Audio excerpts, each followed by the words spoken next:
All right, I'm going to try to attempt doing this with one hand and film for you guys. I have put a honey super on here for them to grow out. Of course, the turkey's over here chilling. But I'm going to go through some hives just to see if they need any added room for possibly adding some honey supers. I'm gonna come in here and show you. Go in with the little, of course it's windy. Wind's blowing this way. It's hit the back of their hive here.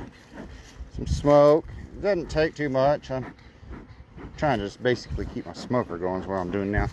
But let's see if I can do this. I'm sorry if my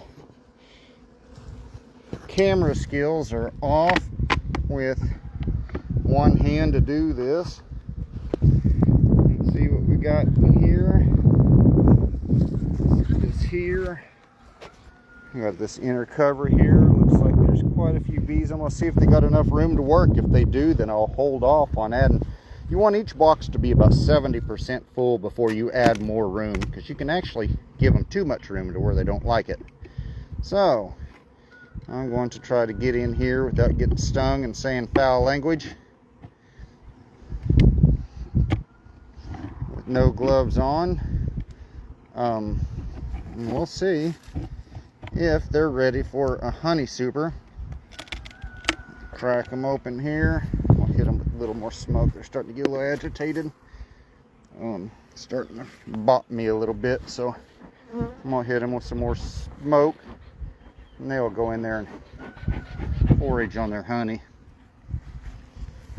So take this cover off, and I will set it here, and I'll try to be careful and make sure that there's no queen on this inner cover. I'm starting to really get buzzed here. Give me 1 second. See if I can set a camera up for you. I don't know if that's even pointed anywhere close. Let me look. Yeah, it's fairly close. Maybe you can hear me. I hope you can hear me. I'll just take a peek in here and see what I got going on. Looks like they're building up pretty good. They've still got a little room. I'm going to go ahead and, since I've got it open, go ahead and take a peek and see what's going on here. So if I can get in here and get these, see if I can get in here and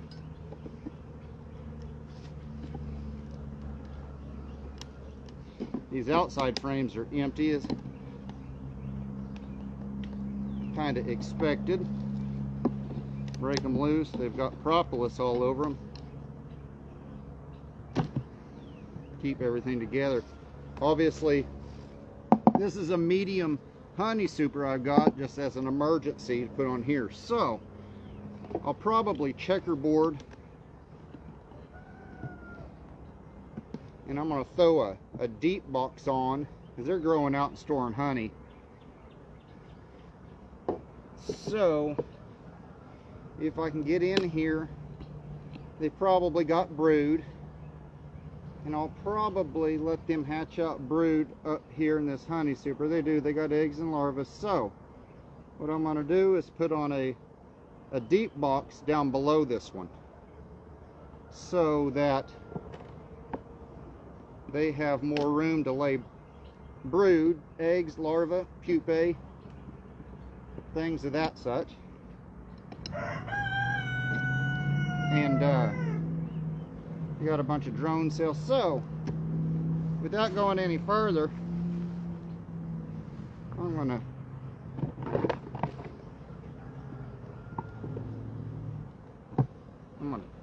checkerboard these in here. They're getting pretty feisty,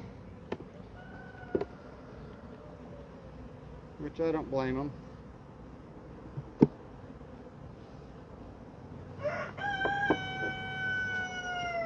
So let me go get another box and I will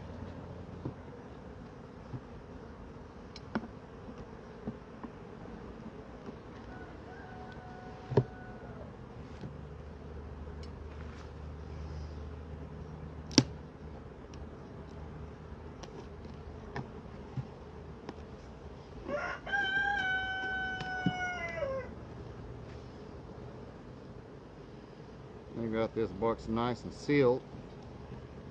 You had to break that seal. So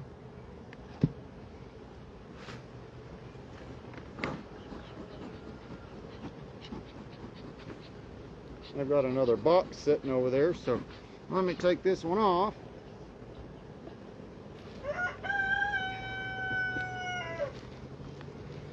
You can kind of see where I've split like that. So that is larva that's been busted open. So those are bees getting ready to form that I've broken into that will no longer obviously hatch, but they're needing more room. So I'm going to add another deep on top of this and put a honey super on top. So I'll be right back after I go get one.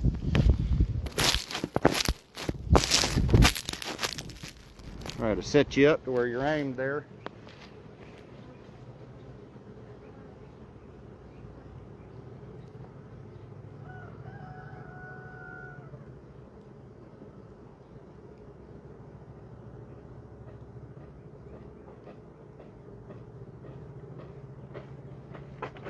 So I can set another deep box here for them.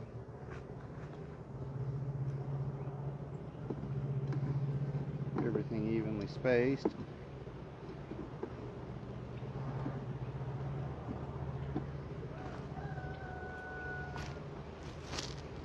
And I can go back with this honey keeper here.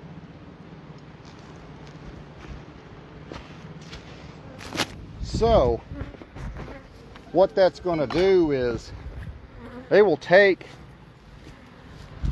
usually move everything up, but this brood chamber on the bottom is full, so I put an empty one here so they can build up, lay their larvae, eggs, everything they need in the second chamber, and this third chamber is a honey super. So I'll have to let everything hatch out and work itself to where it works back down. They will eventually fill this up with honey. It's a little bit smaller, so it's easier to kind of manhandle. You know, this is going to weigh 60-80 pounds in this one, but you get down here, you're talking 100 pounds of honey in one of these boxes. So it's a little bit easier to, some people even use one smaller. It's half as big, called a shallow. They get pretty heavy, especially the higher they get up on the hive. So I'm just going through my hives when it's a nice day and seeing what I can do to work things out. I'll put this in, I'll smoke them back down so don't smash any of them. So when I hit them with some smoke, you'll notice that they go back down into the chamber.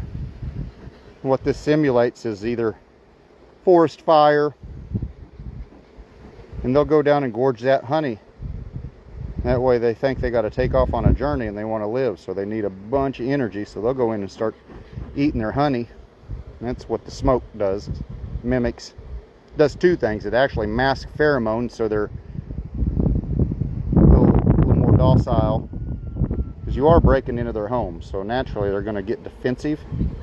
These bees I have, though, they're not super defensive. I usually glove up and suit up, just because they can be temperamental. You don't know if they're going to be, one day they might be wild, the next day they might be easy going. But you put this on and kind of slide it sideways so you smash as few as possible.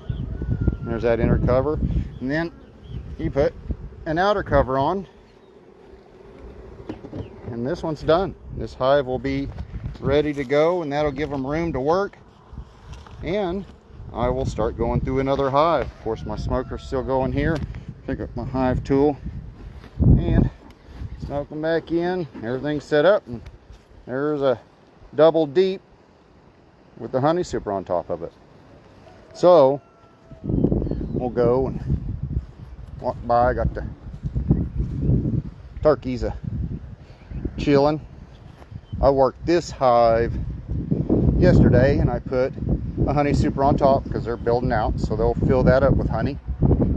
Then it's just one of my bee yards, so I don't have very many hives here. Let's see, I got one here that I'm going to go through that's actually got 2 honey supers on top. If not needed, I can throw some over here on these double deeps, but if you can see, they're all really working good. And then I have a couple nukes. I got one of them here it looks like it's got some life in it. I'll go through. This one looks dead. I can break it down and take the frames out, do what I got to do. Then I need to see on this one and these if I need to take some of these honey supers and give them some more room. So that's what I'm going to do. One of these days I'll have a tripod or someone brave enough to stand out here with me, get them a suit, and we'll see about making some honey for you guys here. I'll do it, and then when I get time, I will harvest probably mid to late May, depending on how the flow goes, and I'll have some honey jarred up and ready for you guys. I know a lot of people keep in touch with me and want to know when I'm going to have honey for sale, but that's kind of out of that's up to Mother Nature and these girls. All I do is steal it from them. So stay tuned. I should have some before long.